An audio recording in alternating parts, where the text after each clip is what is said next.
Olá pessoal, vamos então para o segundo vídeo dessa série. No vídeo passado eu falei sobre uma pequena introdução a Cloud Security Posture Management com Defender for Cloud. E a gente parou justamente falando sobre as recomendações, né? Então, como você pode ver, são várias as recomendações, tem várias coisas para serem feitas e é muito normal que o time que gerencia, né, essas recomendações, ele acaba que tem muita tarefa para fazer. Isso é totalmente esperado. Muita tarefa para fazer. E o grande problema, digamos assim, do gerenciamento descentralizado nesse sentido é que o time de segurança, o time de Cloud Security Posture Management, seja qual for o nome que você usa na sua empresa, que mantém a postura de segurança da nuvem e dos workloads, muitas vezes eles não são os donos dos workloads. Por exemplo, o cara que faz parte desse time, ele não é o dono do banco de dados. Ele não é o database administrator, right? Então, o que é que acontece? Ele não tem os privilégios nesse banco de dados para fazer modificações. Então, se acontece algum tipo de vulnerability assessment, né, que nós temos como parte do Defender for SQL, a gente faz o vulnerability assessment, né, nos bancos de dados. Quem é que vai remediar aquelas vulnerabilidades? Com certeza não é o cara que mantém o Defender for Cloud, porque ele não vai ter privilégios para isso. Então o que é que acontece? O desafio começa aí. O desafio começa como delegar e como trazer conhecimento para que todo mundo saiba, todos que estejam envolvidos saibam que tem vulnerabilidades para ser remediada. Bem, existem várias formas. Como eu falei, eu venho trabalhando com esse produto há muito tempo e ajudei a implementar em milhares de empresas nesses anos que eu venho trabalhando com ele. Existem diferentes estratégias para isso. Uma das estratégias é campanhas, né? As empresas fazem campanhas de segurança para que os donos dos workloads tenham conhecimento. Essas campanhas, geralmente, elas podem ser feitas através de e-mails, com lembretes que algo precisa ser feito. Então, o que aconteceu? A gente lançou uma capability, né, uma feature, uma característica, ano passado, chamada de governança. Inclusive, ela ainda está em public preview. E essa característica ela permite com que você crie regras de governança, né? Ou seja, você possa atribuir recomendações a uma pessoa para que essa pessoa tome de conta disso. Então, a governança ela fica dentro do Environment and Settings aqui embaixo, certo? Então, quando eu vou aqui no Environment and Settings, eu tenho que selecionar a minha subscription, né? Que é a minha Azure Subscription, a qual eu habilitei o Defender for Cloud. Então eu seleciono aqui a subscription. E aqui dentro da subscription eu tenho aqui no canto essa Governance Rules, que como eu falei, nesse momento, janeiro de 2023, estamos em Public Preview. Então quando eu clico aqui em Governance Rules, ele fala para, vamos lá, vamos entrar nessa nova experiência do Governance Rules. Eu já criei algumas rules aqui, né? Você poderia criar uma do zero. Você podia clicar em Create Governance Rules e criar uma do zero. E aqui você vai colocar um nome para essa regra, tá? Essa regra significa o quê? Ok, eu quero remediar todos os bancos de dados. Vulnerabilidades de banco de dados, de BD. Qual o escopo, né? Eu posso selecionar o escopo de um management group, ou seja, tudo que acontece naquele management group, eu posso selecionar também o escopo de uma subscription, ok? Selecionei a subscription, atribuo, coloco aqui uma prioridade para essa regra de governança, que como vão ter várias regras, eu preciso adicionar regras de prioridade.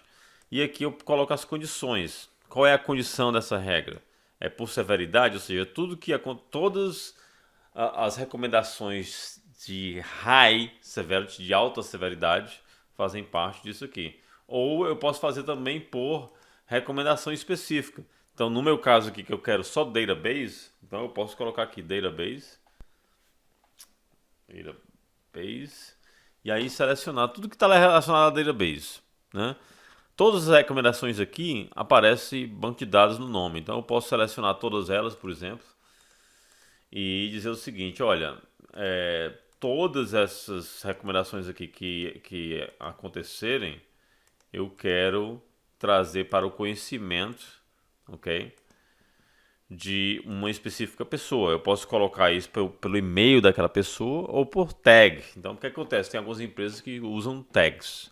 Então, eles falam, por exemplo, tag financeiro. Quer dizer que todos os recursos provisionados, tá certo? Com aquela tag são do departamento financeiro. Como é que eu estou fazendo pelo workload, tá certo? Eu não vou fazer por tag, eu vou fazer pelo email address. Aí eu vou colocar aqui o e-mail da pessoa, né? Da pessoa a qual vai ser a responsável, tá certo? Por remediar essas recomendações, ok? Agora, essa pessoa, estou partindo do pressuposto que ela tem privilégios para fazer essas remediações nos bancos de dados. Então aqui eu coloco o e-mail dela, então vou colocar aqui teste@teste.com, por exemplo, e vou dizer aqui o time frame, ok? Você tem tanto tempo para fazer a remediação dessas recomendações, 14 dias. Tá? Nesses 14 dias eu vou aplicar um que eles chamam de Grace Period. O que seria isso? Como eu falei no vídeo passado, toda vez que você tem uma mudança de novos recursos que são provisionados, a tendência é que o teu Secure Score vá cair, né? Por quê? Porque os recursos que você provisionou não estão utilizando as melhores práticas de segurança, e aí com isso o Secure Score vai cair. Quando eu te dou esse Grace Period, eu estou dizendo o seguinte, olha, por 14 dias eu não vou mudar o Secure Score. Essas recomendações aqui que eu selecionei, essas 18, elas não vão afetar o Secure Score, né? Ou seja, eu tenho aqui 18 recomendações para vários recursos e nos primeiros 14 dias você vai ter tempo para remediar essas recomendações sem que o teu Secure Score caia. Então é uma forma, tá certo, de eu dar tempo para os workload owners fazerem a remediação ao mesmo tempo, tá certo, que eu mantenho o meu Secure Score estável. E aqui embaixo eu tenho a opção de notificar, tá certo, sobre as tarefas que estão atrasadas e também notificar o gerente direto do cara com um weekly report, né, dizendo que o cara está com tarefa atrasada. Então, isso aqui é uma forma, essa campanha é uma forma de você delegar a responsabilidade, o que é uma coisa muito importante no ambiente da nuvem. E nesse ponto, principalmente, onde você não tem, você que está mantendo o Defender for Cloud, a postura da empresa, a postura de nuvem na empresa, você não tem privilégio para todos os workloads, você não tem privilégios administrativos para todos os workloads. Então é assim que funciona essa característica de governança. Além dessa característica, uma outra estratégia que é bastante utilizada é fazer campanhas mais específicas. Por exemplo, o departamento de segurança chegou e falou o seguinte, olha, esse mês de fevereiro está chegando, a gente vai fazer uma campanha para dedicar a remediar todas as vulnerabilidades e todas as recomendações que estejam relacionadas à fase inicial do framework MITRE. O MITRE Framework é uma forma, é um conceito, é um framework, tá certo? Independente de vendor.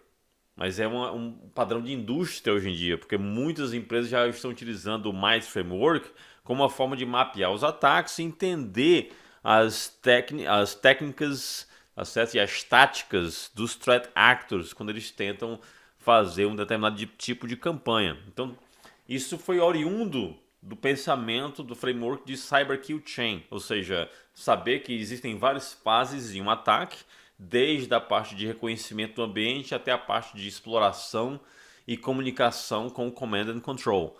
Então tem no Cyber Kill Chain original são 7 fases e no MITRE ele expande isso com muito mais detalhamento. Então o que é que a gente fez no time de Defender for Cloud? A gente mapeou todas as recomendações de acordo com o MITRE. Não, olha como isso aqui é legal, porque originalmente o Mitre ele é mais reativo. Ele mostra o quê? Ele mostra as fases de ataque, ou seja, quando a coisa já aconteceu. A gente fez uma engenharia reversa para mapear as fases do Mitre com as recomendações. E com isso, você consegue fazer o quê? Você consegue tapar os buracos antes do Threat Actor explorar aquela vulnerabilidade. Então aqui, por exemplo, eu vou adicionar um filtro. E o filtro aqui eu vou chamar de... vou escolher táticas, certo? E no táticas aqui eu vou escolher o seguinte. Eu quero só a parte, tá certo? De Initial Access. Então a minha campanha eu quero remediar todas as recomendações que fazem parte do Initial Access. Porque a ideia é o quê? Se eu conseguir remediar o Initial Access, essa é a fase de acesso inicial do Threat Actor. Então aqui eu estou prevenindo, por exemplo, ele de até acessar. Depois eu vou fazer outras coisas. Eu vou fazer o seguinte, eu quero remediar todas as recomendações relacionadas ao movimento lateral, estabelecimento de persistência. Então você pode ir fase por fase criando essas campanhas. Vamos criar pelo começo. Initial Access. Então clica aqui em OK.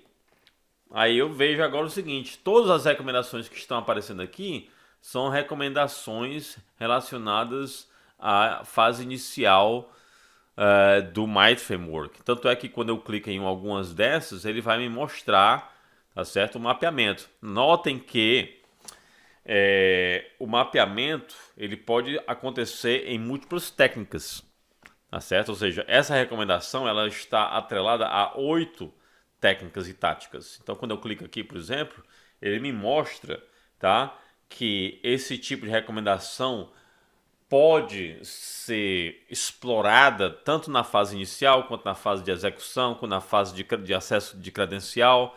Então, tem várias coisas quando você faz o remediamento dessa recomendação, você está protegendo o ambiente de tentativa de acesso em múltiplas fases do Mitre Framework, ok? Então isso é excelente, porque às vezes você com um tiro mata vários elementos que poderiam comprometer o ambiente. Então isso é uma coisa que você tem que ter em mente, o poder de criar essas campanhas e com isso ir remediando as recomendações, ok? Então a mensagem final do vídeo de hoje é o quê? Crie campanhas de delegação de recomendações, campanhas de remediação de recomendações baseadas no framework Mitre. Todas essas duas campanhas podem rolar em paralelo. Você pode falar assim, no mês de janeiro eu vou fazer isso, no mês de fevereiro eu vou fazer aquilo, ou vou fazer as duas coisas ao mesmo tempo. Eu vou fazer a minha campanha de governança para fazer a delegação de remediação, mas também vou ter uma equipe em paralelo do Departamento de Segurança fazendo, tá certo? A revisão das recomendações baseado nas táticas e técnicas do Mitre Framework. Muito obrigado mais uma vez. Se você ainda não assinou o canal, assine. Vou continuar compartilhando esses vídeos uma vez por semana para educar a comunidade no uso do Defender for Cloud. Grande abraço e até a próxima.